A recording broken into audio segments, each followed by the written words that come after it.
Hey Vangshan family, welcome back. Let's start our new chapter. Perfect plan के चलते नहीं, भले ही प्रपोजल अनएक्सपेक्टेड था, मेसी था, रेस्टलेस था, पर क्या उन सब चीजों पर ध्यान देना जरूरी भी था?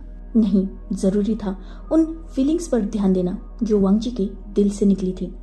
जरूरी था उन इमोशंस को समझना जिसमें थोड़ा सा हेजिटेशन, थोड़ा सा डर, पर बहुत सारा प्यार छुपा हुआ था।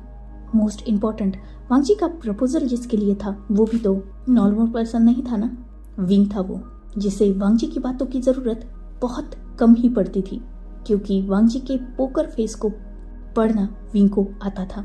विंग को ट्रस्ट था वांगजी पर। उन दोनों के रिश्ते में वो कंफर्ट आ चुका था कि एक दूसरे से बात करना कभी भी जरूरी नहीं था, समझ जाते थे वो एक दूसरे को। पर आज जब वांगजी ने अपनी फीलिंग्स को, अपनी इमोशंस को, अपने प्यार को वर्ड्स दिए तो विंग को बहुत खुशी हो रही थी। एक्सेप्ट कर लिया उसने वांगजी को, और कोई कैसे रिजेक्ट कर सकता है एक ऐसे पर्सन को जो हमारी जिंदगी में, इवन उसकी जिंदगी में भी सिर्फ हमारे लिए है। खैर, सब खुश थे, सब बहुत ज्यादा खुश थे। वी चांसे और कांसे सरन ने विंग और वांगजी दोनों को ब्लेसिंग्स दी, पर थोड़ी टीजिंग के साथ। वही बाद में शुयांग शाओशिनचैन और लैंसीचान मेंग्याओ ने भी उन दोनों को ब्लेसिंग दी, साथ ही थोड़ा टीज भी किया। खासकर लैंसीचान और मेंग्याओ जो वांगजी को कुछ ज्यादा ही टीज कर रहे थे, क्योंकि वांगजी ने उन्हें भी तो जब वो कार में था तब कॉल किया था ना, तब कितना परेशान लग रहा था वांगजी, और कुछ ही वक्त में उसके फेस की स्माइल तो बस देखने लायक है। अपनी प्यार को हासिल करने की खुशी वांगजी के फेस पर देखी जा सकती है। उसका फेस ग्लो कर रहा है, आईज हल्की सी टियरी है बट शाइन कर रही है। आज वांगजी दिल से मुस्कुरा रहा है, और ये बात देखकर मेंग्याओ और सीचैन दोनों भी बहुत ज्यादा खुश थे। ऑब्वियसली फैमिली के बाद वहाँ विंग के कुछ फ्रेंड्स भी थे। मोस्ट इम्पोर्टेंट वहाँ वेनिंग था, जिसकी तरफ वांगजी की नजर पड़ी थी। कहीं ना कहीं उसे खुद के लिए खुशी हो रही थी तो वेनिंग के लिए थोड़ा बुरा लग रहा था, क्योंकि उसके फेस पर थोड़ी उदासी वांगजी देख सकता था। खैर, विंग के तीनों दोस्त भी आगे आ चुके थे, मतलब वेनिंग, न्यू हुसैन और जियांग चैंग। जियांग चैंग जो आगे आया और उसने लगभग विंग को हक कर लिया था। कॉन्ग्रेचुलेशंस। वैसे सोचा था सेम मोमेंट किसी और का होगा। आफ्टर ऑल वेनिंग ने इतनी सारी प्रिपरेशन की हुसैन को प्रपोज करने के लिए, पर बीच में ही तेरे लिए प्रपोजल आ गया और मोस्ट इम्पोर्टेंट तूने एक्सेप्ट कर लिया। मतलब फाइनली हमारा one of the most eligible bachelor omega अब कमिटेड हो चुका है। ये सुनकर वांगजी शॉक, और उसने वेनिंग की तरफ देखा। तुम हुसैन को प्रपोज करने वाले थे? वेनिंग जिसने डीप ब्रीथ ली। तो तुम क्या सोच रहे थे? ऑब्वियसली हुसैन मेरा लवर है और आज उसे मैं वेडिंग के लिए प्रपोज करने वाला था। उसी के लिए मैंने इतना बड़ा सरप्राइज ऑर्गेनाइज किया था, पर तुमने बिना कुछ किए मेरा सेटअप भी चुरा लिया और मेरा बेस्ट बड़ी भी। वेनिंग जिसने अपनी बात कंप्लीट की और विंग की तरफ देखकर जस्ट विंग किया, जिससे विंग के फेस पर स्माइल आ गई, और विंग जो अब तक जियांग चैंग की तरफ था वो वांगजी की तरफ गया। उसने वांगजी के शोल्डर पर हाथ रखा और उसे अपनी तरफ किया। माई जेलस बड़ी, know my mistake, my jealous alpha. मैंने तुम्हें उसी दिन समझाया था ना कि मुझ में और वेनिंग में कुछ नहीं है, वो सिर्फ मेरा बेस्ट फ्रेंड है। इवन हम चारों, मैं, जियांग चैंग, नी हुसैन और वेनिंग, हम फ्रेंड्स हैं, बेस्टेस्ट फ्रेंड्स। ये मेरे बर्थडे में नहीं आ पाया क्योंकि मैंने तुम्हें बताया था ये अब्रॉड में था, और ये उस रात भी जब वे मेंशन में डिनर के लिए आया था। इसी बारे में हम दोनों की बातें हो रही थी, इसीलिए मैंने तुम्हें थोड़ा सा इग्नोर किया था, पर तुम अपनी जेलसी में थे जिस वजह से ठीक से बातें सुन नहीं पाई। पर फिर जियांग चैंग ने ऐसा क्यों कहा कि विंग के बिना प्रपोजल नहीं होगा? वांगजी के इस क्यूट क्वेश्चन पर विंग ने वांगजी के हेड पर जस्ट अपनी 2 फिंगर से टैप किया, क्योंकि जिस रिंग से वेनिंग हुसैन को प्रपोज करने वाला था वो रिंग्स मेरे पास थी। और तुम कॉल क्यों नहीं पिक कर रहे थे? मेरा मोबाइल ऑफ हो चुका था क्योंकि वो चार्ज नहीं था। विंग के आंसर से वांगजी सेटिस्फाइड हो चुका था, पर खैर आज भले ही मिसअंडरस्टैंडिंग के चलते वांग जी ने अपनी फीलिंग्स को एक्सप्रेस तो किया, ये सोचकर सब खुश थे। वांग जी जिसने अब टर्न होके वेनिंग की तरफ देखा, जिसके साइड में हुसैन भी खड़ा था। आई एम रियली सॉरी, मुझे लगा कि वेनिंग विंग को प्रपोज करने वाला है, बट डोंट वरी वेनिंग, मैं तुम्हारे लिए इससे भी ग्रैंड सेटअप करके दूंगा। I am really sorry for that, मुझे बस थोड़ी मिसअंडरस्टैंडिंग हो गई और मैं थोड़ा सा डर गया था। ये सुनते ही वेनिंग जिसने थोड़ा सरप्राइजिंगली बोला, तुम थोड़े से डरे थे? तुम जब यहाँ भागते आए ना वांग जी, ऐसा लग रहा था जैसे तुम्हारी जान निकल रही है। खैर जो कुछ भी हो, मैं खुश हूँ कि मेरे दोस्त को फाइनली उसका बिलव्ड अल्फा मिला तो सही, और भले ही मिसअंडरस्टैंडिंग में, डर में, जो कुछ भी हो, तुमने इसे अपनी फीलिंग्स बताई तो सही, वरना पता नहीं कितने दिन तक तुम और ये दोनों भी होल्ड पे रहते। खैर सेटअप की कोई बात नहीं है, मेरे नहीं तो तुम्हारे काम आ गया। वांग जी ने नोट किया। ऑफकोर्स वहाँ प्रपोजल होने वाला था तो प्रिपरेशन सारी थी, इंक्लूडिंग फोटोग्राफर्स, तो अब कुछ फोटोज क्लिक होना तो बनता था। सब लोग अपनी क्यूट क्यूट फोटोज क्लिक कराने में लग गए। थोड़ी देर बाद वो सब कुछ कंप्लीट हुआ। देन वांग जी जिसके माइंड में कब से एक क्वेश्चन घूम रहा था और अब उससे होल्ड नहीं हुआ, इसलिए उसने सीधा शुयांग और लैन सिचन को क्वेश्चन किया। वैसे विंग के दोस्त तो ठीक है, पर आप लोग यहाँ कैसे आए और क्यों आए? ये सुनते ही लैन सिचन और शुयांग ने आंसर किया, ऑब्वियसली तुम्हारा प्रपोजल देखने आए, हमें भी देखना था कि विंग तुम्हें एक्सेप्ट करता है या रिजेक्ट। लोकेशन तो मैंने ही तुम्हें भेजी थी ना वांग जी। शुयांग की इस बात पर वांग जी ने नोट किया, और मुझे लोकेशन शुयांग ने सेंड की, क्योंकि मुझे भी तो देखना था ना कि मेरा भाई बोल भी पाता है या नहीं। इस पर वांग जी ने नोट की लैन सिचन, जिन्होंने अपने भाई के हेयर्स को रफल किया। थैंक गॉड कि सब ठीक हुआ और मेरे भाई को मेरा प्यार, उसका प्यार मिल गया। यह सुनते ही वांग जी ने नोट किया, बहुत नाइट हो चुकी थी। मोस्ट इम्पोर्टेंट, किसी ने भी डिनर नहीं किया था, क्योंकि जितने भी बच्चे थे वो इस प्रपोजल के चक्कर में, मिसअंडरस्टैंडिंग के चक्कर में बिना खाए पिए ही यहाँ भागते आए थे। इसलिए सबको अब कहीं ना कहीं भूख लगने लगी थी, क्योंकि रात भी बहुत हो रही थी। तो हाँ, ऑलरेडी वहाँ डिनर का सेटअप था, बस कुछ और चेयर्स लगानी थी। सब अरेंज होने के बाद सब ने वही मिलकर डिनर किया, और साथ ही अब सब ये डिसाइड करने में लग चुके थे कि वेडिंग कब होगी, क्योंकि ऑब्वियसली वांग जी ने विंग को डायरेक्टली वेडिंग के लिए प्रपोज किया था। दोनों की एज भी थी। रही बात दोनों के करियर की, तो वो साथ मिलकर बना सकते थे, और देखा जाए तो वो लगभग सेटल्ड थे। तो अब ज़्यादा लेट करके फायदा नहीं था। इसीलिए लैन सिचन, मेंग्याओ, वे चांसे, कांसे सरन, शुयांग, शाओ शिनचैन सब डिसाइड करने लगे कि वेडिंग कब होगी। पर एक बार वे कपल ने वांग जी से पूछ लिया था कि क्या लैन फैमिली, मतलब लैन कुरैन और लैनी इसमें इंक्लूड होगी। ऑब्वियसली इसका जवाब वांग जी ने नहीं दिया था, तो वे कपल ने उसे सोचने के लिए वक्त दिया, क्योंकि बात सीधा वांग जी की वेडिंग की हो रही है, और कहीं ना कहीं लैन कुरैन और लैनी वांग जी के एल्डर हैं। तो वेडिंग की बात सिचन और मेंग्याओ से करनी है या ई और कुरैन से, ये बात वांग जी से जानना इम्पोर्टेंट था। अगर वांग जी लैनी और कुरैन को माफ नहीं करेगा तो ऑब्वियसली वांग जी के एल्डर्स होंगे उसके ब्रदर और उसके ब्रदर इन लॉ। पर वांग जी ने ये क्लियर कर दिया था कि अगर उसने उन दोनों को वेडिंग में इनवाइट भी किया तो वो वांग जी के पेरेंट्स की प्लेस पर वेडिंग अटेंड नहीं करेंगे, बस नॉर्मल गेस्ट होंगे। तो वेडिंग की सारी बातें सिचन और मेंग्याओ ही करेंगे। इस पर वे कपल ने नोट कर दिया। अब नेक्स्ट सवाल लैन सिचन की तरफ से था विंग के लिए, कि क्या विंग इतनी जल्दी वेडिंग करना चाहेगा, क्योंकि वांग जी की फीलिंग्स बहुत दिनों से है, पर विंग को अभी अभी पता चली है। भले ही उसने वांग जी को एक्सेप्ट कर लिया है, पर क्या उसे थोड़ा वक्त चाहिए, क्योंकि आज जो हुआ वो अचानक हुआ है।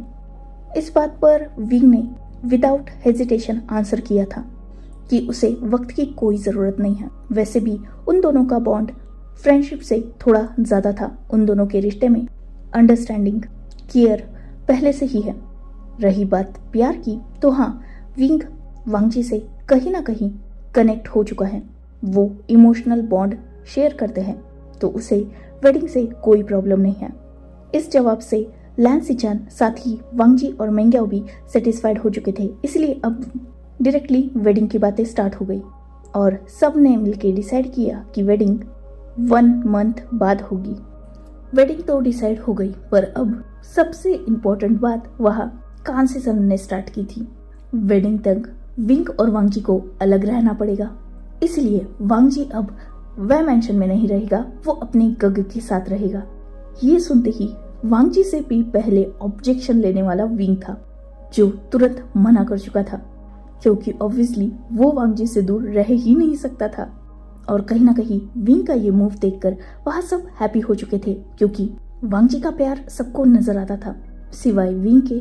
पर विंग की भी हरकतों में कहीं ना कहीं प्यार था, बस विंग या तो अपनी फीलिंग्स को समझ नहीं पाया था या फिर वो उन सब चीजों पर ध्यान नहीं देता था, क्योंकि ऑब्वियसली विंग ने पहले भी जब इस बात पर बात हुई थी तो उसने मना कर दिया था वांग जी को वे मेंशन से भेजने के लिए, और आज भी उसने बिल्कुल वैसे ही किया, मना कर दिया। पर ऑब्वियसली इस बार विंग की बात ज्यादा किसी ने सुनी नहीं, क्योंकि ये रिचुअल्स अकॉर्डिंग वेडिंग होने वाली थी, तो सारे रिचुअल्स फॉलो करेंगे, ये बात सबकी कहनी थी। पर विंग जिसने वांग जी का हाथ पकड़ लिया और उसे मना कर दिया, वो सीधा वांग जी को धमका रहा था कि तुम नहीं जाओगे, तुम मेरे साथ रहोगे। वांग जी जो बेचारा फंस चुका था, क्योंकि विंग जहाँ एक तरफ अपना क्यूट फेस बनाकर उसे लगभग रिक्वेस्ट कर रहा था, वही दूसरी तरफ पूरी फैमिली वांग जी को डेयर कर रही थी। वांग जी जिसने डीप ब्रीथ ली, उसने विंग को देखकर नोट किया। ये देखकर विंग खुश हो गया और पूरी फैमिली कहीं ना कहीं थोड़ी गुस्सा। वांग जी जिसने अपनी बात फाइनली स्टार्ट की, 10 दिन तक मैं वे मेंशन में रहता हूँ और शादी को जब 20 डेज बचे होंगे तब मैं लैन मेंशन में मूव कर लूँगा और अपने गग के साथ रहूँगा। इस पर फैमिली मान गई, पर विंग जिसने अपना मुंह बना लिया। ये देखकर वांग जी जिसने विंग का हाथ पकड़ा और वो विंग को साइड में लेके गया। फैमिली ने इस बात को ज़्यादा माइंड नहीं किया, वो अपनी बातों में लगे थे। वही विंग जो वांग जी से नाराज हो चुका था, वांग जी जिसने विंग को प्यार से होल्ड किया और उसे हक किया। माय स्वीट ओमेगा, गुस्सा मत हो, 10 दिन तक मैं तुम्हारे साथ ही रहूँगा। और रही बात 20 दिनों की, तो फिर wedding preparation, shopping, theme selection, venue, decoration, इन सब चीज़ों में हम दोनों की एडवाइस ली जाएगी। तो ऑब्वियसली ज़्यादातर वक्त हम साथ में ही रहेंगे। सो प्लीज़ अब मान जाओ, क्योंकि एल्डर्स को भी हम डिसरिस्पेक्ट नहीं कर सकते, उनकी भी बातें माननी होगी ना। कहीं ना कहीं विंग ये बात समझता था, इसलिए उसने नोट किया। फाइनली उन दोनों ने एक प्यारा सा हक शेयर किया। वैसे विंग, तुमने मुझे आंसर नहीं किया। ये सुनते ही विंग कंफ्यूज, वो जो वांग जी के बाहों में स्टक था, उसने अपने फेस को हल्का सा ऊपर किया और कंफ्यूजिंग लुक वांग जी को दिया। वांग जी जिसने वैसे ही विंग के हेयर्स को थोड़ा सेट करते हुए अपनी बात को कंटिन्यू किया। मैंने तो तुम्हें अपनी फीलिंग्स बता दी, इवन तुम्हें वेडिंग के लिए भी पूछा, तुमने एक्सेप्ट भी किया, पर तुमने अपने वर्ड से कुछ भी मुझे आंसर नहीं किया। Can you love me? प्यार करते हो ना मुझसे? ये सुनकर वांग जी जो विंग से जवाब एक्सपेक्ट कर रहा था, वही विंग जिसने एक डीप ब्रीथ ली और वांग जी को खुद से थोड़ा दूर किया और वो वांग जी की आंखों में देखने लगा। वांग जी, ऑनेस्टली हम दोनों में बाउंडिंग अच्छी है, कनेक्शन अच्छा है। तुम्हारी आंखों में मैंने अपने लिए हमेशा रिस्पेक्ट देखी है। तुम मुझे कंफर्ट प्रोवाइड करते हो, जब भी तुम्हारे साथ होता हूँ सिक्योर्ड फील होता है। तुम मानो या ना मानो, मेरे दोस्त बहुत सारे हैं, पर किसी के साथ भी मैं तुम्हारे जितना कनेक्ट नहीं हो पाया। हम दोनों में एक अजीब सा बॉन्ड है, बिना बोले एक दूसरे की बातें समझ जाते हैं। जब से तुमसे फर्स्ट टाइम मिला हूँ, तुम्हें फर्स्ट टाइम देखा है, मोस्ट इम्पॉर्टेंट, जब मैंने फर्स्ट टाइम तुम्हारी आंखों में देखा था, तभी एक अजीब सा बॉन्ड फील हुआ था मुझे। वरना इतना बेवकूफ़ मैं नहीं हूँ कि किसी भी राह चलते को सीधा अपने घर पे लेके आऊँ। पता नहीं क्यों फर्स्ट मीटिंग से एक अजीब सा ट्रस्ट बिल्डअप होने लगा था। मैं आज तक तुमसे जितना कनेक्ट हो पाया हूँ, उतना किसी के साथ ना मैं कंफर्टेबल फील करता हूँ और ना ही मुझे वैसा बॉन्ड किसी के साथ फील हुआ। तुम मेरे लिए बहुत स्पेशल हो वांग जी। उस रात भी वो घटिया लड़की जब तुम पे एलिगेशंस लगा रही थी ना, मेरा खून खौल रहा था। मैं भी समझ नहीं पा रहा था कि मुझे तुम पर इतना कॉन्फिडेंस कैसे है। मैं भी उस रात बहुत ज़्यादा कंफ्यूज था। मैं उस रात सिर्फ तुम्हें उसी साइड तुम्हारे कंफर्ट के लिए नहीं लेके गया था, बल्कि खुद भी मैं कुछ परेशान था, अपने सवालों के जवाब चाहता था, इसीलिए वहाँ गया था। मुझे इस सवाल का जवाब आज तक भी नहीं मिला कि क्यों मैं तुम पे इतना ब्लाइंडली ट्रस्ट करता हूँ, क्यों फर्स्ट मीट से मुझे तुम बस मेरे लगते हो। पर हाँ, मैं तुम्हें खोने का रिस्क अपनी लाइफ में नहीं ले सकता। आज तक एज फ्रेंड ये सोचता था कि तुम्हें कभी खुद से दूर नहीं करूँगा, पर अगर आज से इसे लव का नाम मिलता है, अगर तुम मेरी लाइफ में नॉट एज फ्रेंड बल्कि एज लाइफ पार्टनर एंटर होते हो, तो मैं श्योर हूँ कि हम दोनों एक दूसरे को संभाल लेंगे। देखा जाए तो हम दोनों में सब कुछ है, बस प्यार ये नाम आज मिला है। फीलिंग्स, इमोशंस, हमारी हरकतें लगभग लवर्स जैसी ही थी। तो हाँ, मैं कंफर्टेबल हूँ, मुझ पे कोई प्रेशर नहीं है, कोई फोर्स नहीं है। एंड बिलीव मी, आज जब तुमने मुझे डायरेक्टली प्रपोज किया तो मुझे टेंशन नहीं आया, मैंने वो प्रेशर खुद पे फील नहीं किया। इवन मुझे खुशी हुई ये सोचकर कि अब तुम लाइफ टाइम मेरे साथ सिर्फ मेरे बन के रहोगे। जब तुमने मुझसे ये बोला कि तुम्हारी लाइफ में मेरे अलावा कोई नहीं आएगा, चाहे मैं हाँ करूँ या ना, तो मुझे एक अजीब सी खुशी हुई। यही तो मैं एग्जैक्टली चाहता हूँ कि तुम्हारी लाइफ में मेरे अलावा कोई ना आए। जैसे तुम डर गए थे वेन्निंग को लेकर कि वो मुझे प्रपोज करेगा और मैं तुमसे दूर हो जाऊंगा, वैसी ही फीलिंग कभी ना कभी मैंने भी फील की है। जब तुम ऑफिस में नॉर्मल ओमेगा से भी बात करते हो, भले ही मैं जानता हूँ कि वो कुछ भी नहीं है तुम्हारी नज़र में सिवाय एक एम्प्लॉय के, पर फिर भी कहीं ना कहीं बुरा मुझे भी लगता है। उस दिन उस लड़की ने जब तुम पे इल्ज़ाम लगाए और वो शादी ये वर्ड हाईलाइट कर रही थी, तब मुझे बहुत गुस्सा आ रहा था।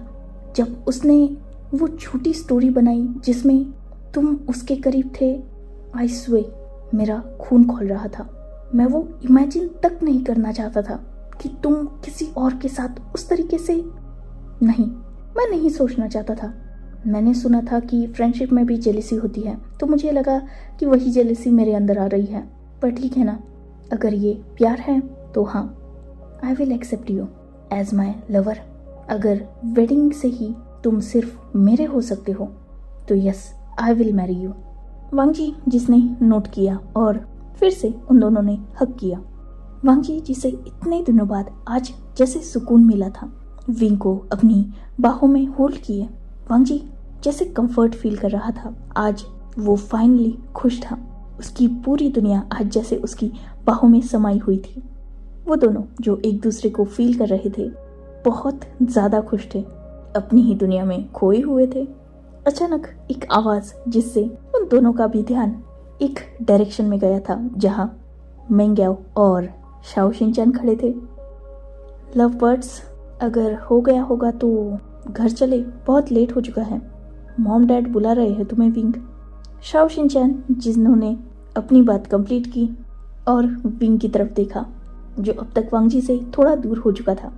विंग ने नोट किया और वो शाओ शिनचैन मेंग्याओ के साथ वहाँ से निकल गया। पीछे से लैन सिचैन जो वहाँ एंटर कर चुके थे, उन्होंने अपने भाई के शोल्डर पर हाथ रखा और उसे थोड़ा साइड को लेके गए। वो दोनों वॉक करने लगे। तो फाइनली अब खुश हो? सिचैन के इस सवाल पर वांगजी ने सिचैन की तरफ देखा। भाई, आपको पता भी नहीं सकता, इतना ज़्यादा खुश हूँ। फाइनली वो मेरा है। बहुत डर लग रहा था भाई, अगर वो मना कर देता तो क्या करता मैं। उसके बारे में तो जीने के 1000 सपने देख के रखे थे, पर हमेशा उसके रिजेक्शन का डर था मेरे अंदर। वो सपने जिसमें वो सिर्फ मेरा था, मेरे साथ था, अगर वो टूट जाएंगे तो मैं कैसे जीऊँगा, ये सवाल हमेशा से था। पर फाइनली वो डर आज ख़त्म हो गया। वो मेरा है भाई, वो सिर्फ मेरा है। सच में भाई, ये खुशी बहुत प्यारी है। आज तक मैंने इतना हैप्पी कभी फील नहीं किया। मेरा पहला प्यार, मेरा पहला दोस्त फाइनली अब मेरा ओमेगा बनेगा। इसी बात से मैं बहुत खुश हूँ। सिचैन जो ऑब्वियसली वांगजी की ये खुशी समझ सकते थे, क्योंकि उन्होंने भी तो लव मैरिज की थी मेंग्याओ से, जो उनका फर्स्ट लव था, तो इसीलिए वो भी अपने भाई के लिए बहुत खुश थे, क्योंकि डर कहीं ना कहीं आज तक उनमें भी था। वांग जी बहुत सेंसिटिव है। ये बात सिचैन से ज्यादा अच्छी तरीके से और कौन समझ सकता है। बचपन से उन्होंने अपने भाई को देखा है। इवन वो अब्रॉड में भी गया तो सिचैन ने कभी भी वांग जी को ये फील नहीं होने दिया कि वो सिचैन से दूर है। जब सिचैन को ये पता चला कि वांग जी विंग से प्यार कर रहा है और विंग को इस बात का कोई अता पता नहीं है तो सिचैन डर गए थे। अगर विंग ने वांग जी को रिजेक्ट कर दिया तो सिचैन जानते थे कि वांग जी जीना छोड़ देगा, एक जिंदा लाश बन जाएगा वो। और सिचैन कभी भी अपने भाई को उस तरीके से नहीं देखना चाहते थे। पर फाइनली आज जब विंग वांग जी के साथ है तो उसके फेस की खुशी देखकर सिचैन भी बहुत हैप्पी थे। खैर कुछ वक्त उनका वही बीता। देन सब घर के लिए निकल गए। सिचैन मेंग्याओ अपनी कार लाए थे। वही शुयांग शाओशिनचैन और वी चान से कांसे सरन एक कार में आए थे। वांग जी एक अलग कार लाया था। वही विंग अपनी अलग कार लाया था और नी हुसैन वेनिंग जियांग चैंग एक कार में आए थे। तो अब ऑब्वियसली विंग वांग जी के साथ उसकी कार में जाने वाला था, इसलिए जियांग चैंग ने विंग की कार को बोरो कर लिया। वेनिंग नी हुसैन साथ में गई। जियांग चैंग विंग की कार लेके गया और विंग वांग जी की कार में शिफ्ट हो गया। वैसे भी उन दोनों को थोड़ा टाइम देना तो बनता था, इसलिए फैमिलीज ने भी उनमें इंटरफेयर नहीं किया और हर कोई अपनी घर की डायरेक्शन में निकल गया। विंग और वांग जी जो फाइनली अकेले थे। इस बार ड्राइव वांग जी कर रहा था और विंग वांग जी को देख रहा था। वांग जी ने जब विंग की नजरें अपने ऊपर फील की तो उसने विंग को एक लुक दिया। देन उसने ड्राइविंग पर फोकस करते हुए ही विंग को क्वेश्चन किया, क्या देख रहे हो और क्या सोच रहे हो माय ओमेगा। जैसे ही विंग ने ये माय ओमेगा वर्ड सुना था, कहीं ना कहीं उसकी नजर वांग जी से हट चुकी थी। एक हल्का सा ब्लश जो उसके फेस पर आ चुका था। कहीं ना कहीं वांग जी इस बात को नोटिस कर चुका था। उसने बस एक हल्की सी स्माइल की। विंग जिसने सामने देखते हुए वांग जी को आंसर किया, ऐसा लग रहा है कुछ ही मिनटों में बहुत कुछ चेंज हो गया। ऑब्वियसली चेंज हुआ है माय ओमेगा, बहुत कुछ चेंज हुआ है। तुम विंग से, मेरे बेस्ट फ्रेंड से, मेरे ओमेगा, मेरे लाइफ पार्टनर बन गए हो। इससे ज़्यादा भी तुम्हें कुछ फील हो रहा है क्या? ऑफ कोर्स फील हो रहा है वांग जी। जैसे ही विंग के मुंह से वांग जी ये वर्ड वांग जी ने सुना, उसने विंग की तरफ देखा। अभी भी वांग जी बोलोगे मुझे? तुम्हें नहीं लगता अब तुम्हें मुझे अल्फा पुकारना चाहिए? Come on Wang ji, wedding नहीं हुई है अभी तक हमारी, होने वाली है माय ओमेगा, बहुत जल्द होने वाली है। और तब तक तुम्हें आदत तो डाल लेनी चाहिए ना मुझे अल्फा पुकारने की। विंग जिसने नोट किया, खैर ये बताओ क्या देख रहे थे? विंग ने आंसर किया, आज तक तुम्हारे लिए मैक्सिमम टाइम ड्राइविंग मैंने की है। तुम बहुत कम ड्राइव करते हो वांग जी। इवन मुझे याद भी नहीं है लास्ट टाइम तुमने मेरे लिए कब ड्राइव किया था। ये सुनते ही वांग जी जिसके दिमाग में क्लब वाला इंसिडेंस आया था, क्योंकि उसी वक्त वांग जी ने विंग के लिए ड्राइव किया था, क्योंकि विंग फुल्ली ड्रंक था। अब वो बात माइंड में आई तो ऑब्वियसली एक और बात माइंड में आई थी, उनका फर्स्ट किस। अचानक वांग जी का माइंड विंग की बातों से हटके किसी और ही डायरेक्शन में चलने लगा था। वही विंग जो वांग जी की तरफ ही देख रहा था, कहीं ना कहीं वांग जी के चेंज एक्सप्रेशंस को वो नोटिस कर चुका था। इसीलिए उसने अपनी बात बीच में ही कट की और वांग जी को क्वेश्चन किया, क्या सोचने लगे? अचानक तुम्हारा फेस रेड क्यों नजर आ रहा है वांग जी? वांग जी जो कुछ सोचते हुए कार टर्न कर चुका था।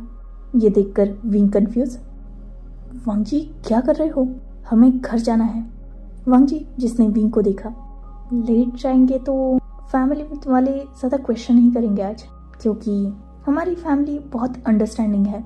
उन्हें भी तो पता है कि न्यूली कपल बने हैं, थोड़ा क्वालिटी टाइम तो स्पेंड करने के लिए हमें भी मिलना चाहिए, इसलिए डोंट वरी। विंग जिसने ज़्यादा कुछ बोला नहीं, पर कहीं ना कहीं उसके दिल में सवाल बहुत सारे थे।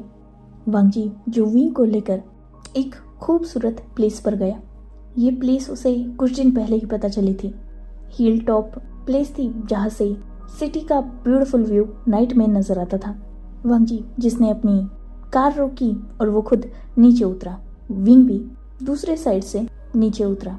सामने का व्यू देखकर विंग जो पूरा मेस्मराइज हो चुका था, ये कितना खूबसूरत है। विंग जो उस व्यू को एंजॉय कर रहा था। साथ ही थोड़ा जंगल टाइप एरिया था तो हवा भी ठंडी थी। नाइट का वक्त था तो सच में बहुत अच्छा लग रहा था यहाँ। अचानक विंग को फील हुए 2 स्ट्रॉन्ग आर्म्स जिन्होंने उसे पीछे से कैप्चर कर लिया था। वांग जी जिसने विंग के शोल्डर पर अपनी चिन रखी और वो भी सामने का व्यू एंजॉय करने लगा। आज फर्स्ट टाइम विंग के अंदर कुछ अलग फीलिंग्स वांग जी के टच से, उसकी नज़दीकी से फील हो रही थी उसे। आज तक उन दोनों में बहुत बार टच हुआ था पर आज कुछ अलग था। मतलब एज फ्रेंड आज तक वो बहुत करीब आए थे, हग भी हुआ था उनमें, टच भी हुआ था, पर आज सब कुछ जैसे नया सा था क्योंकि ऑब्वियसली इंसान नहीं बदला था, उन दोनों में फीलिंग्स बदली थी। अब तक कहने के लिए जो दोस्त था अब वो लाइफ पार्टनर बन चुका था और कहीं ना कहीं ये चेंज विंग और उसकी बॉडी दोनों भी फील कर चुके थे क्योंकि वांग जी के टच से जहाँ आज अचानक विंग हल्का सा फ्लिंच कर उठा था, वही वो 2 स्ट्रॉन्ग आर्म्स जो पहले भी वो अपने अराउंड फील कर चुका था, आज उनमें वो कहीं ना कहीं मेल्ट हो रहा था। वांग जी जिसका पूरा ध्यान सामने के ब्यूटीफुल व्यू पर था, वही विंग जो पूरी तरीके से बस वांग जी को फील कर रहा था। उसकी स्ट्रॉन्ग बॉडी, उसके आर्म की वो टाइट ग्रिप, वांग जी की ब्रीदिंग जो कहीं ना कहीं विंग के फेस को टच कर रही थी। इवन वांग जी की ब्रीदिंग की साउंड तक विंग को कुछ अजीब फील करा रही थी, जैसे उन दोनों की हार्ट बीट तक एक साथ चलने लगी थी। विंग जिसने उस व्यू से अपनी नजरें कब से हटा ली थी और वो अपना फेस साइड करके वांग जी के फेस को देखने की कोशिश कर रहा था जो उसे बस हाफ नजर आ रहा था। वांग जी जो कहीं ना कहीं ये बात कब से नोटिस कर रहा था पर उसने विंग को समझने के लिए थोड़ा वक्त दिया। मोस्ट इम्पोर्टेंट वो खुद चाहता था कि विंग उसे फील करे, इस बात को समझे कि अब उन दोनों में रिश्ता बदल चुका है। अब वो विंग की आंखों में वो फ्रेंड्स वाला बॉन्ड नहीं देखना चाहता था, वो लवर वाली अट्रैक्शन देखना चाहता था। इसीलिए उसने विंग को कुछ देर तक टाइम दिया उन इमोशंस को, उन फीलिंग्स को अंडरस्टैंड करने का, पर अब बहुत वक्त हो चुका था। इसलिए उसने अपना फेस टर्न करके विंग की तरफ देखा।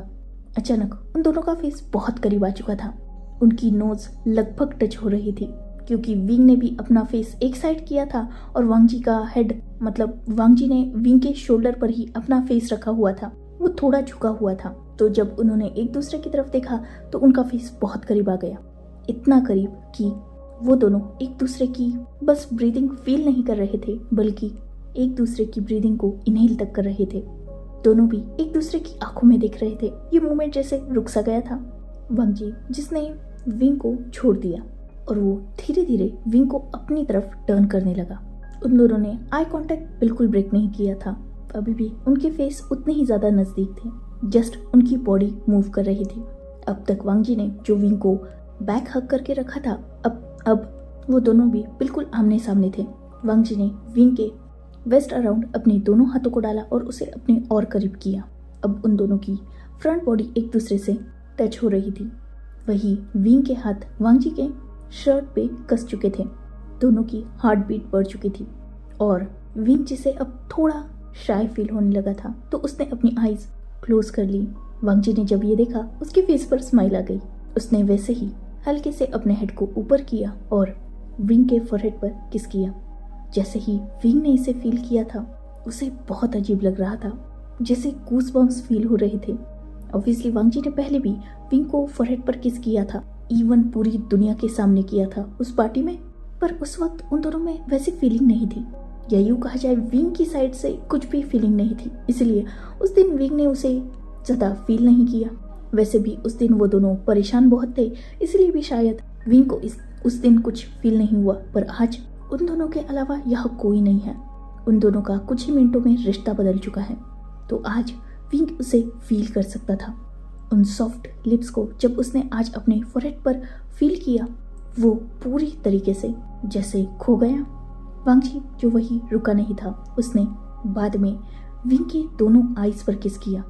वांग जी फील कर सकता था कि विंग की बस हार्ट बीट नहीं बढ़ रही बल्कि उसकी ब्रीथिंग भी हैवी हो रही है। साथ ही वो हाथ जो उसकी शर्ट पर है वो और भी ज़्यादा टाइट हो रहे हैं। वांग जी को ये देखकर खुशी हो रही थी कि उसका प्यार उसकी बाहों में उसे रिस्पॉन्ड कर रहा है। वांग जी ने देन विंग के दोनों चीक पर किस किए, देन विंग के नोज पर। और विंग का नेक्स्ट रिएक्शन देखकर वांग जी के फेस पर हल्की सी स्माइल आ चुकी थी, क्योंकि विंग ने अनकॉन्शियसली ही अपने लिप्स को हल्का सा ओपन किया था। उसकी आईज क्लोज थी और उसने अपने हेड को थोड़ा सा ऊपर किया, जैसे खुद ये विंग चाहता हो। वांग जी जो आज सब कुछ विंग की इजाजत से करना चाहता था। पहले जो किस हुआ था वो शायद नशे के चलते हुआ था, पर आज वो दोनों होश में थे। इसलिए वांग जी जो विंग के ईयर के पास झुका और उसने अपनी हैवी डीप वॉइस में विंग से पूछा, माय ओमेगा कैन आई किस यू।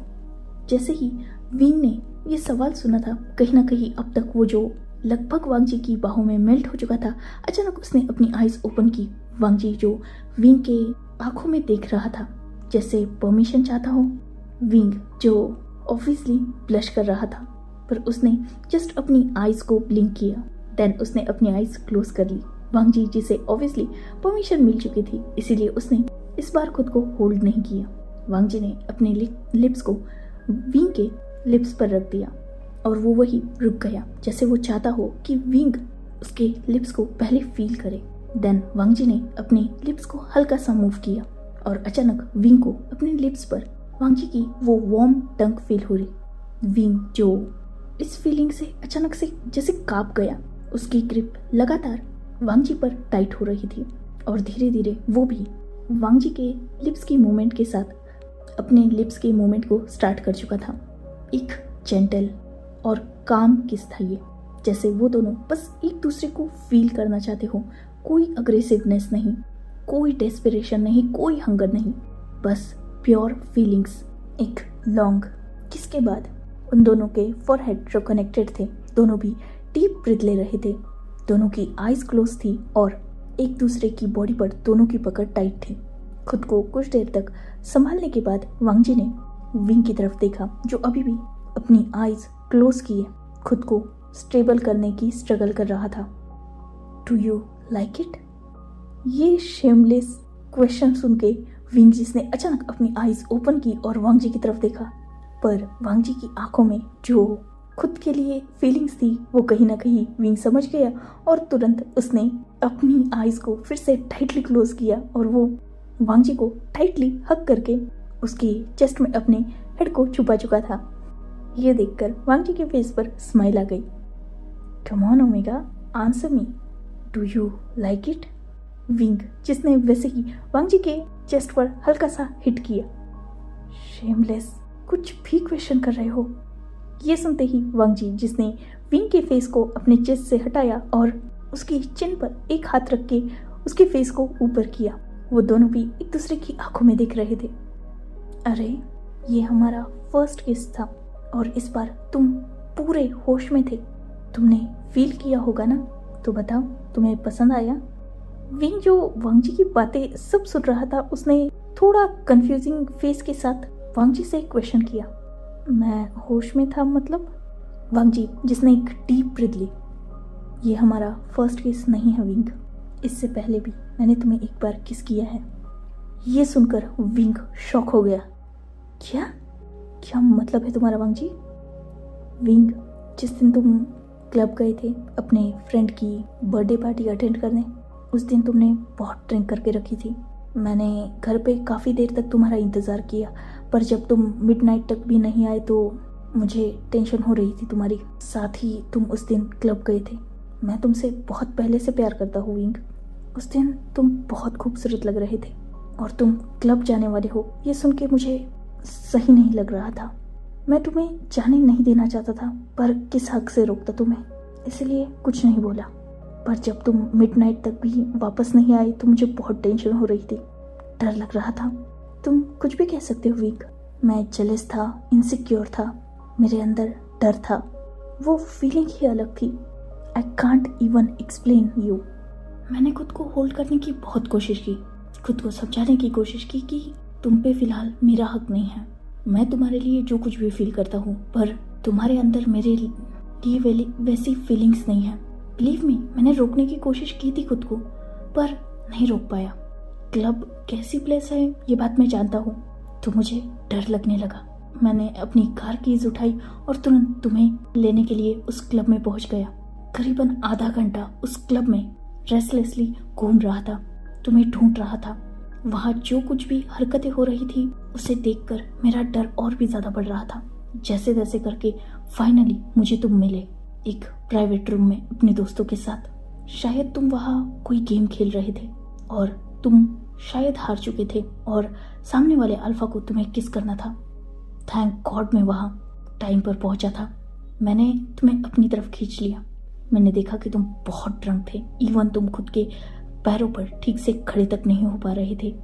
और सामने वाले अल्फा की बात सुन के तो मेरा दिमाग घूम गया, क्योंकि वो तुम्हें बोल रहा था कि तुम उसे किस करो। तुमने दूसरे दिन मुझसे पूछा था ना कि मैंने किसी को हिट किया या नहीं। हाँ, मैंने किया था उस दिन उस अल्फा को हिट।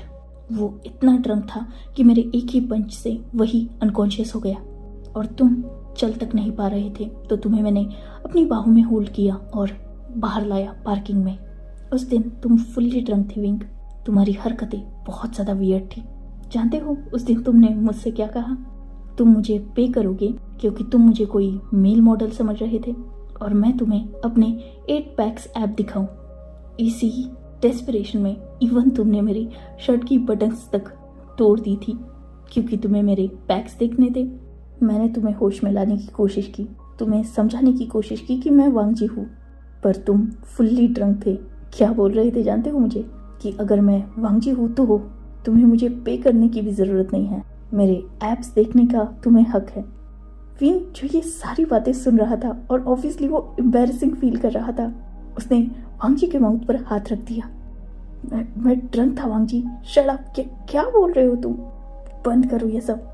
विंग जिसकी ये हरकतें वांगजी को पसंद आ रही थी, उसने वांगजी के हाथ की रिस्ट को होल्ड किया और उसे जेंटली किस किया। देन उसने धीरे धीरे विंग के हाथ को अपने माउथ से हटा दिया और उसकी तरफ देखते हुए नॉटीली कहा, अरे आगे सुनो ना, बहुत इंटरेस्टिंग बातें की तुमने उस दिन। मैंने तुम्हें बहुत मुश्किल से संभाला था, जैसे तैसे करके तुम्हें कार की सीट पर बिठाया, पर तुमने मुझे ही अपनी तरफ खींच लिया था। ऑनेस्टली विंग, उस दिन तुम पूरी तरीके से ड्रंक थे, पर मैं पूरी तरीके से होश में था। तुम्हारी हरकतें जिन्होंने फर्स्ट टाइम मुझे अनकंट्रोल कर दिया था।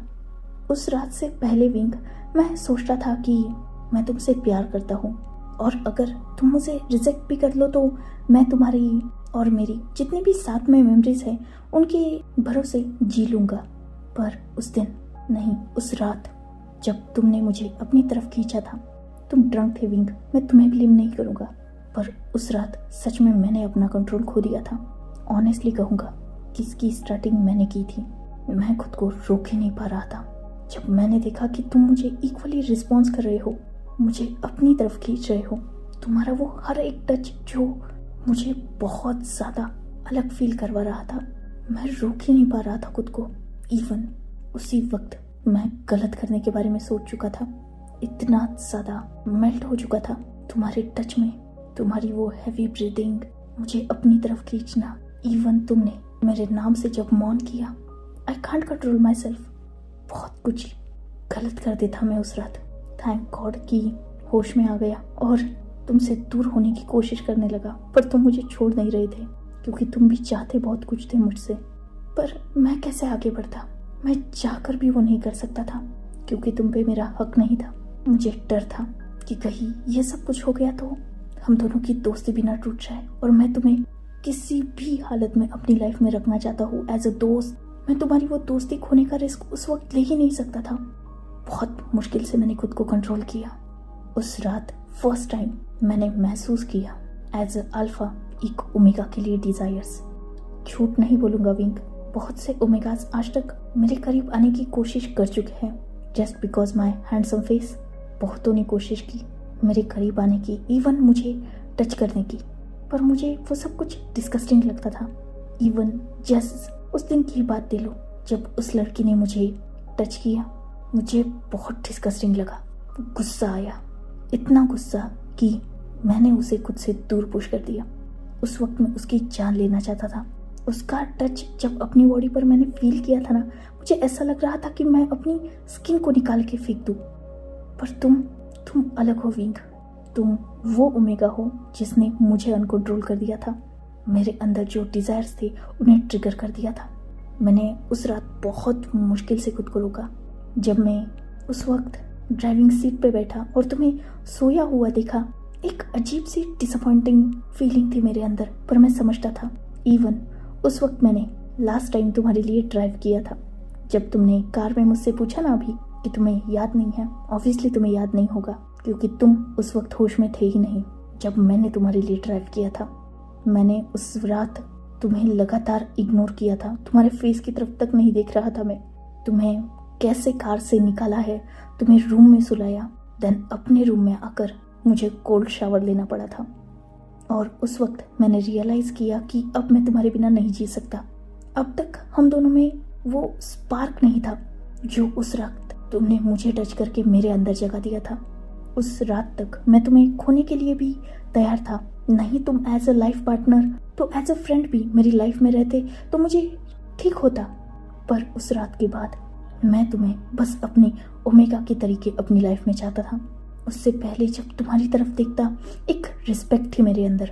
पर सच कहूँगा, झूठ नहीं बोलूँगा तुमसे, उस रात के बाद जब भी मैंने तुम्हारी तरफ देखा है, एक अल्फा के तरीके देखा है, तुम्हें अपना ओमेगा मान के देखा है। एंड ऑनेस्टली वो गलत नहीं था मेरे लिए। क्यों गलत हो? प्यार करता हूँ मैं तुमसे, तो ये सारी फीलिंग्स तुम्हारे लिए फील करना गलत नहीं है। अगर सिर्फ तुम्हें देखकर मैं डिजायर्स फील करता हूँ तो ये गलत क्या है? तुम प्यार हो विंग मेरा। उस रात से पहले मैंने कभी भी तुम्हारे लिए वैसे थॉट नहीं रखे। एक रिस्पेक्ट थी, पर उस एक किस ने सब कुछ बदल दिया। मैं तुम्हें अपने लिए चाहने लगा, सिर्फ अपने करीब नहीं, अपने बहुत करीब चाहने लगा। जब भी तुम्हें देखता ऐसा लगता कि बस तुम्हारे पास आऊं और तुम्हें अपने पास खींचूं। तुम बस मेरे लिए हो। नेक्स्ट डे तुम सब कुछ भूल गए, पर मैं कैसे भूल गया था? सब कुछ बदल गया था। मैंने बहुत मुश्किल से खुद को कंट्रोल किया, तुम्हारे सामने नॉर्मल दिखाया खुद को, पर उसके बाद वेनिंग आया। तुमने कुछ वक्त के लिए ही सही मुझे इग्नोर किया उस इंसान के सामने। तुमने मुझसे कहा ना कि मैंने तुम्हारी बातें नहीं सुनी, कि वो और तुम क्या बात कर रहे थे, वरना उस प्रपोजल के बारे में मुझे पहले ही पता चल जाता। कैसे सुनता? मेरे माइंड में उस वक्त इतना सब कुछ चल रहा था कि तुम्हारी बातें सुनने के लिए मेरे पास वक्त ही नहीं था। उस दिन मैं वहां रुक तक नहीं पाया, अपने रूम में चला गया। तुम सोच नहीं सकते विंग, उस वक्त मैं क्या सोच रहा था। चाहता था कि बाहर जाऊं, तुम्हारा हाथ पकड़ूं और तुम्हें खींचते हुए अपने रूम में लाऊं।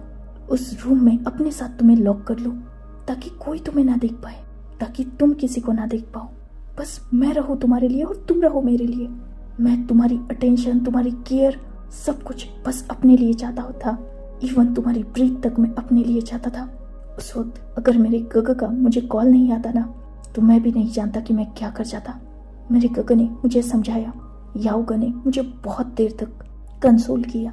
मैं उस रात बाहर तक नहीं आया ताकि फिर से मेरी नजर ना पड़ जाए तुम्हारे और वेनिंग पे। नेक्स्ट डे मैं गुस्सा था क्योंकि मेरे अंदर डर था, अगर वेनिंग तुम्हें मुझसे चुरा लेगा तो मैं कैसे जीऊंगा। मेरे अंदर इतनी ज्यादा इनसिक्योरिटीज आ चुकी थी कि जब मैंने अपनी ड्रीम में तुम्हें और वेनिंग को एक साथ उस तरीके से सोचा जब हम दोनों साथ होते हैं और मैं चाहता हूँ वैसी सिचुएशन, तो मेरा खून खौल गया। मैं तुम्हें किसी और अल्फा के साथ देखने की इमेजिनेशन तक नहीं कर सकता था। पर तुम भी उस वक्त मुझसे गुस्सा हो गए, उल्टा मुझ पे चिल्लाया और मुझे छोड़ के चले गए।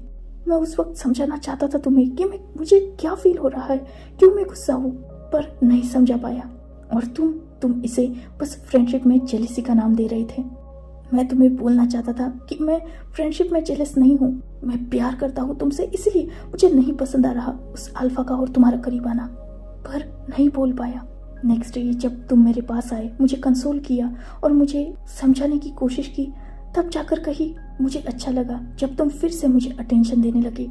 और आज जब मैंने सुना ना कि विनिंग प्रपोजल की प्रिपरेशन कर रहा है, मैं बहुत डर गया। तुम सोच भी नहीं सकते कि यहाँ तक मैं कैसे पहुंचा था। मुझे डर था अगर तुमने विनिंग को एक्सेप्ट कर लिया तो मेरा क्या होगा, मैं तो उसी पल मर जाऊंगा।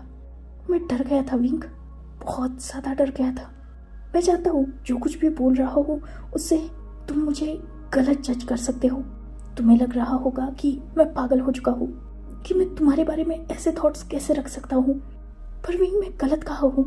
प्यार हो तुम मेरा, तो क्या तुम्हारे लिए वैसे डिजायर्स रखना, वैसे थॉट्स रखना गलत है? क्या मैं ओवर रिएक्ट कर रहा हूँ विंग? वांगजी जो बहुत ज्यादा परेशान लग रहा था, और विंग ये बात समझ रहा था। विंग जिसने अपने दोनों हाथों को वांगजी के फेस पर रखा, उसके दोनों चीक्स को होल्ड किया। वो दोनों अभी भी बहुत करीब थे, इवन दोनों ने एक दूसरे को होल्ड करके रखा था। विंग ने वैसे ही वांगजी के फेस को हल्का सा नीचे किया और उसके फोरहेड पर किस किया। देन उसने वांगजी की आंखों में देखा। वांगजी, गलत नहीं हो तुम। किसने कहा तुम गलत हो? रही तुम्हारी इन सारी बातों की बारे में तो मुझे गलत नहीं लग रहा। ऑब्वियसली जिस इंसान से तुम प्यार करोगे उसके लिए ऐसे डिजायर्स रखना गलत नहीं है। तुम प्यार करते हो, इसीलिए मेरे टच से तुम्हारी बॉडी ने रिएक्ट किया। ये गलत नहीं है वांगजी। उस रात मैं नशे में था, मैं नहीं जानता कि मैंने क्या किया, कितने हद तक मैं आगे बढ़ा। बट उस दिन तुम्हारा अनकंट्रोल होना गलत नहीं था। इवन आज से तुम्हारी जब ये सारी बातें मैंने सुनी, मेरी नजरों में तुम्हारी रिस्पेक्ट बढ़ चुकी है, क्योंकि उस रात तुम मेरे साथ कुछ भी कर सकते थे। मैं नशे में था, तुम्हें रोक भी नहीं पाता। इवन खुद तुम्हें प्रोवोक करके और तुम्हें ट्रिगर करता, और तुम अपना कंट्रोल खो के मुझे अपना बना सकते थे। नेक्स्ट डे मॉर्निंग मेरे पास कोई ऑप्शन नहीं होता, मैं तुम्हारा ही हो जाता। पर तुमने वैसा नहीं किया। तुमने खुद को रोका, तुमने एटलीस्ट मेरा एडवांटेज नहीं उठाया। वो मोमेंट तुम्हारे लिए कितना मुश्किल हो सकता है ये बात मैं सोच भी नहीं सकता, क्योंकि एक अल्फा हो तुम। तुम्हारे सामने तुम्हारा प्यार था जो खुद तुम्हें प्रोवोक कर रहा था। तो उस वक्त तुमने कैसे खुद को रोका ये मैं नहीं जानता, इवन सोचना तक नहीं चाहता, क्योंकि अगर मेरे सामने वैसा कुछ होता तो झूठ नहीं बोलूंगा, मैं उस मोमेंट का फायदा उठा लेता ताकि तुम्हारे पास नेक्स्ट डे कोई ऑप्शन ना हो और तुम सिर्फ मेरे ही हो जाओ। पर तुमने वैसा नहीं किया, तुमने खुद को रोका।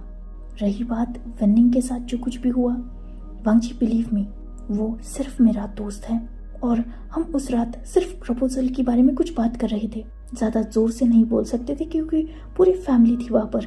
और सच में उस रात तुम्हें इग्नोर करने का मेरा कोई इरादा नहीं था। मेरी बस गलती हो गई क्योंकि मैं तुम्हारी फीलिंग्स को जानता नहीं था। पर खैर, जो कुछ भी हुआ वो अच्छे के लिए हुआ। आफ्टर ऑल तुमने अपनी फीलिंग्स कन्फेस तो की, और देखो आज मैं तुम्हारा हूँ। तुम मेरे साथ जो चाहे वो कर सकते हो। मुझे तुमसे डर नहीं लगता, ना तुम्हारी बातों से लगता है। इवन मुझे अच्छा लग रहा है, और क्यों ना लगे, मेरा प्यार मेरे सामने खड़ा है जो मेरी इतनी रिस्पेक्ट करता है। तुमने सिर्फ मुझसे प्यार नहीं किया, अपनी बाउंड्रीज, अपनी लिमिट्स का ध्यान रखा। रही बात तुम्हारे थॉट्स की, तो वो गलत नहीं है। मुझसे इतना प्यार करने के बाद मुझे बस अपने लिए चाहना, बस मैं तुम्हारे लिए रहूं, तुम्हारे पास रहूं, तुम्हारे बारे में सोचूं, ये मुझसे एक्सपेक्ट करना गलत नहीं है वांगजी। तुम चाह सकते हो ये, आफ्टर ऑल प्यार हूं मैं तुम्हारा, तो ये सारे थॉट तुम रख सकते हो। इवन आज से मैं भी रुकूंगा, मैं भी तुम्हें बस अपने लिए चाहता हूँ। मैंने तुमसे थोड़ी देर पहले कहा ना, अब तक मैं फ्रेंडशिप का नाम देता था, पर तुम्हें तब भी मैं अपने लिए ही चाहता था। अब प्यार में तो ऑब्वियसली तुम किसी और की तरफ देखो भी तो मेरा गुस्सा होना नॉर्मल बात है। वो प्यार है वांगजी, उसमें जेलेसी नॉर्मल है, इनसिक्योरिटीज होना नॉर्मल है, तो ज्यादा मत सोचो। रही बात किसकी, तो मैंने अपना फर्स्ट किस तुम्हें दिया और भूल भी गया, इस बात का मलाल रहेगा। बट आज जो हुआ उसे ही मैं अपना फर्स्ट किस कंसिडर करता हूँ, और मेरे ख्याल से तुम्हें भी आज का ही किस कंसिडर करना चाहिए, क्योंकि फाइनली मैं होश में हूँ और सिर्फ तुम्हारा हूँ। वांगजी जिसने इस बात पर स्माइल की, थैंक यू सो मच मुझे अंडरस्टैंड करने के लिए। मुझे लगा था कि मैंने तुम्हें अगर ये सब कुछ बताया, मेरी फीलिंग्स बताई, तो तुम मुझसे डर जाओगे, पर थैंक यू सो मच मुझे अंडरस्टैंड करने के लिए। विंग की फेस पर स्माइल आ गई जब उसने वांगजी की ये सारी बातें सुनी। ओके, तो अब क्या चाहते हो मुझसे? वैसे तुम्हारे अंदर जितने भी डिजायर्स हैं, अभी तो फिलहाल उनका कुछ नहीं कर सकते, क्योंकि वेडिंग होनी है, और इतने शेमलेस हम दोनों नहीं हैं कि पहले ही अपनी सारी बाउंड्रीज तोड़ दे। वैसे भी 1 मंथ ही तो है, इतने दिन कंट्रोल किया है, थोड़ा और खुद को कंट्रोल कर लो। वेडिंग नाइट पे मैं तो बस तुम्हारा ही रहूंगा। ये सुनते ही वांगजी के फेस पर स्माइल आ गई। Mark your words wing, I hope कि तुम इन्हें याद रखोगे। विंग, जिसके फेस पर हल्का सा ब्लश आ गया और उसने स्माइल के साथ नोट किया, अब चले, बहुत लेट हो चुका है। वांग जी, जिसने नोट किया, बस कुछ वक्त तुम्हें महसूस कर लो, बाद में 1 मंथ का लंबा इंतजार है। इस बात पर विंग ने नोट किया। उन दोनों ने कुछ देर तक एक दूसरे को हक करके रखा, जैसे एक दूसरे को श्योरिटी दे रहे हो कि अब सामने वाला पर्सन उन्हीं का है। देन वो दोनों भी कार में बैठ गए। इस बार वांग जी ही ड्राइव कर रहा था। फाइनली वो दोनों घर के रास्ते पर थे। वांग जी, जिसने विंग के एक हाथ को टाइटली होल्ड करके रखा था और दूसरे हाथ से वो ड्राइव कर रहा था, वही विंग, जो फिलहाल कंफर्टेबल था वांग जी के साथ। फिलहाल उन दोनों में जो कुछ भी बातें हुई थी उससे वो दोनों और भी ज्यादा करीब आ चुके थे और मोस्ट इम्पोर्टेंटली विंग का भी नजरिया बदल चुका था वांग जी को देखने का। अब वो वांग जी में अपना फ्रेंड नहीं ढूंढ रहा था, अब वो वांग जी में अपना अल्फा ढूंढ रहा था। और जैसे फर्स्ट उन दोनों में जो किस हुआ था, जो वांग जी को याद था, उससे वांग जी के अंदर बहुत सारी फीलिंग्स चेंज हुई थी, वैसे ही अब जो विंग की नज़र में उनका फर्स्ट किस था, उससे विंग की नज़रें भी चेंज तो हो चुकी थी। ऑब्वियसली अल्फा था उसका वांग जी और वो चाह सकता था वांग जी को उस तरीके से अपनी लाइफ में। तो हाँ, फ्रेंडशिप से आगे अब ये बॉन्ड एक अल्फा ओमेगा का था। So enough for today. Let's take a break. Next chapter in next video. If you like my explanation, like, comment and subscribe my channel. Hopefully you all are enjoying this fan fiction. Goodbye. Take care. Enjoy your good life.